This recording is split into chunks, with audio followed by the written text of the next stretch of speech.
We are taking a break from pack opening today to talk about Tarkir Dragonstorm.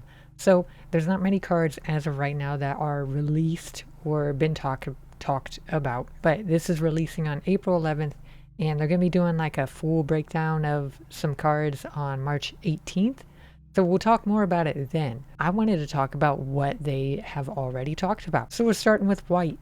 White has a Rally the Monastery. It is a 4 mana cost. This spell costs 2 less to cast if you've cast another spell this turn.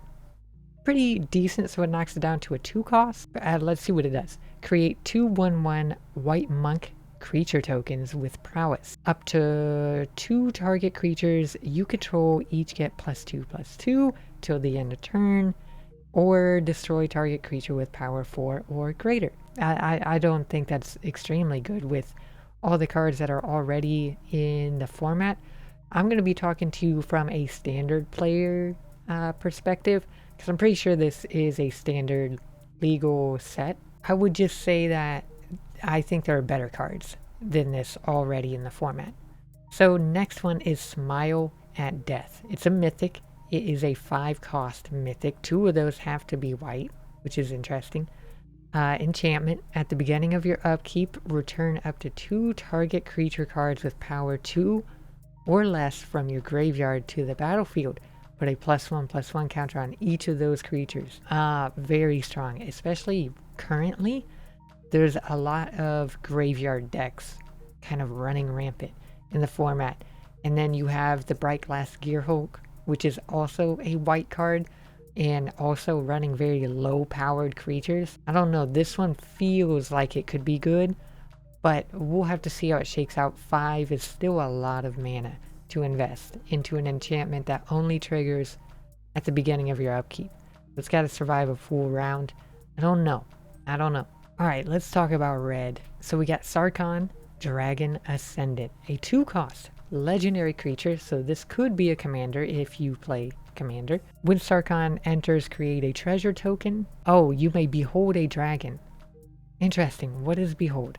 Okay, we'll read that in a second. If you do create a treasure token, to behold a dragon, choose a dragon you control or reveal a dragon card from your hand. Interesting. Okay, is that new? Is that a new mechanic? Y'all will have to let me know. I've never seen that before. Whenever a dragon you control enters, put a +1/+1 counter on Sarkhan until the end of turn. Sarkhan becomes a dragon in addition to its other types and gains flying. Red is pretty aggro as it is at the moment, and it's in a very good position. But dragons you don't see often. So not sure how this will shake out, but maybe some of the dragons from this set will shake it up, like Stormscale Scion, a 6 cost dragon. Other dragons you control get +1/+1, and you have Storm. When you cast this spell, copy it for each spell cast before it this turn. Copies become tokens. I don't know how I feel about this, because red's access to mana can be really annoying. But I also know you could probably rack up some treasure tokens. Not sure.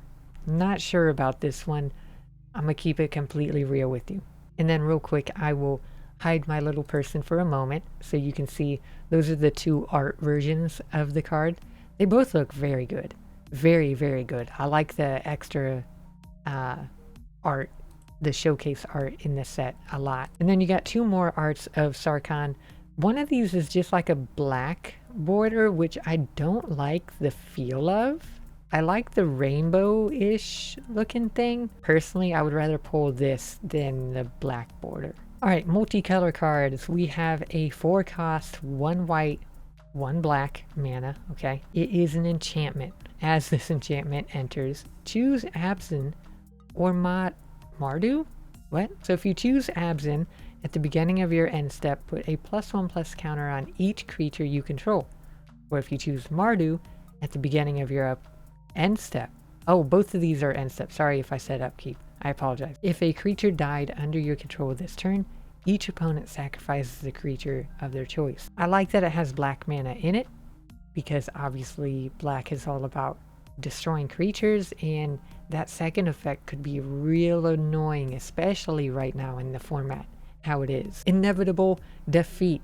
Sorry I don't know the color combo names. I am still a relatively new player, but it's a 4 mana cost, 1 red, 1 white, 1 blue, and 1 colorless. This spell can't be countered, and it's an instant. Exile target non-land permanent. Its controller loses 3 life, you gain 3. This is good. I like this. I really do. I know the mana is a little weird. The fact that this can't be countered makes it very good in my eyes. We're just gonna zoom in over here. It'll be easier. So Narset, Jeskai, Waymaster, interesting. A blue, red, and white legendary creature. Very nice. This could be a commander.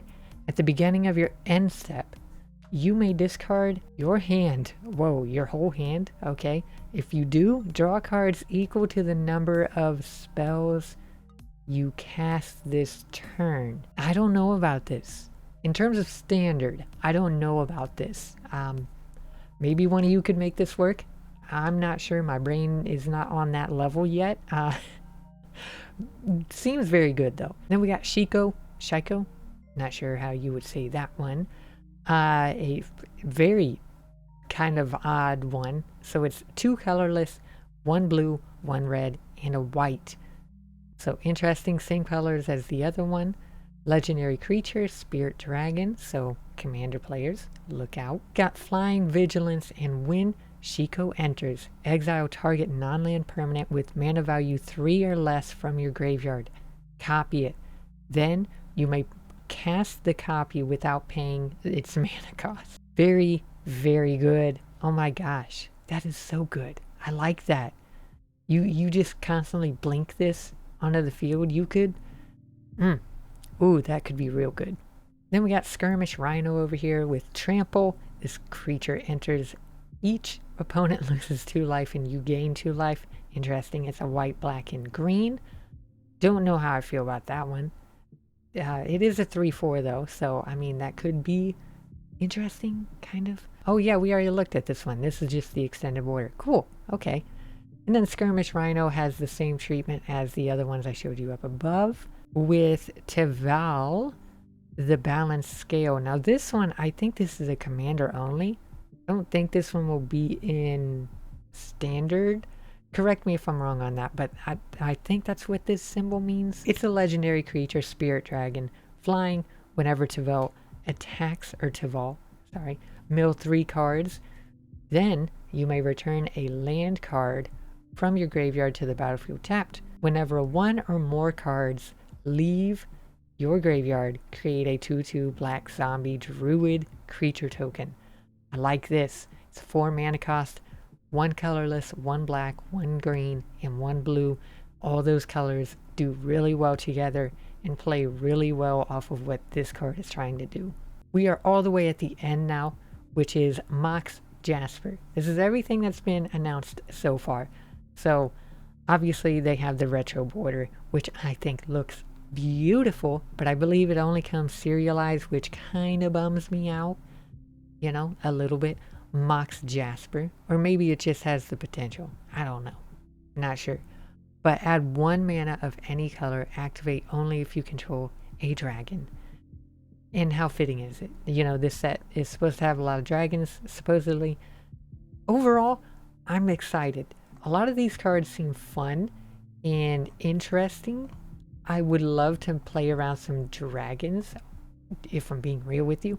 Standard is in a odd spot right now. I like it, but it needs more options, and maybe this set can do that for us. We'll find out more on March 18th.